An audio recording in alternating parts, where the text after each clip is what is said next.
మళ్ళీ latest promo. మళ్ళీని Vasundhara, ఏంటి ఇప్పుడు రోడ్డున పడ్డావా ఏంటి, ఇలా ఉండాలి కదా నీ జీవితం, లేకపోతే కారులో తిరిగి దర్జాగా అరవింద్తో గడుపుతావా అని చెప్పి అంటూ ఉంటుంది. ఆ మాటలకు మళ్ళీ అయితే, మీరు ఇప్పుడు ఏమన్నా నేను పట్టించుకోను, నాకున్నవి రెండే రెండు. ఒకటి, నేను ఉద్యోగం సంపాదించుకోవాలి. రెండు, నా శత్రువు ఎవరో నేను చూడాలి. ఆ అజ్ఞాతంలో ఉన్న శత్రువుని ఎలాగైనా సరే బయటకు తీస్తాను.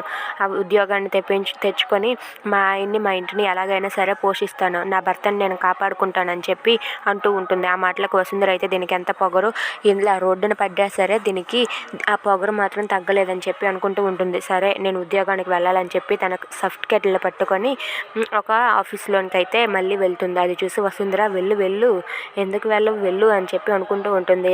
ఇక అక్కడ ఉన్న సార్కి అయితే, సార్ ఇదిగోండి సార్, ఇది నా రెజ్యూమ్, నాకు జాబ్ కావాలనుకుంటున్నాను చూడండి అని చెప్పి అంటూ ఉంటుంది. ఇక అతనైతే ఆ సర్టిఫికెట్లను చూసి, పర్ఫెక్ట్, సూపర్, మంచి అమ్మాయివి దొరికావు అమ్మ, నీకు ఈ జాబ్ పక్కా అమ్మ, నువ్వు ఇప్పుడే సైన్ చెయ్యు, రేపటి నుండే జాయిన్ అయిపో అని చెప్పి అంటూ ఉంటాడు. ఆ మాటలకు మళ్ళీ అయితే, thank you so much sir, thank you, నాకు జాబ్ కావాలని అంతగా ఆరాటపడుతున్నాను, మీరు వెంటనే ఇచ్చారు, థ్యాంక్ యూ సో మచ్ అని చెప్పి అంటూ ఉంటుంది. ఇంతలో వసుంధర అయితే బయట స్టైల్ కొడుతూ, నా జాబు వస్తుంది, అది ఉత్తుత్తు జాబే, నాకు తెలియదేంటి అని చెప్పి అనుకుంటూ ఉంటుంది. ఇక అక్కడైతే మళ్ళీ అయితే సంతకం పెట్టేస్తుంది. ఇక వసుంధర అయితే అతనికి ఫోన్ చేసి, ఏంటి మేనేజర్ గారు, ఉత్తుత్తు జాబ్ని ఇచ్చేసారా అని చెప్పి అడుగుతుంది. ఆ మాటలకు ఆ మేనేజర్ ఇలా అంటూ ఉంటాడు, ఇచ్చేసాను మేడం, మీరు ఎలా చెప్పారో అలాగే చేశాను, ఇక మీద కూడా మీరు ఎలా చెప్తే అలా చేస్తానని చెప్పి అంటూ ఉంటాడు. ఆ మాటలకు వసుంధర నవ్వుతూ ఉంటుంది. మీకు నచ్చినట్లయితే లైక్ చేయండి, షేర్ చేయండి, సబ్స్క్రైబ్ చేయండి.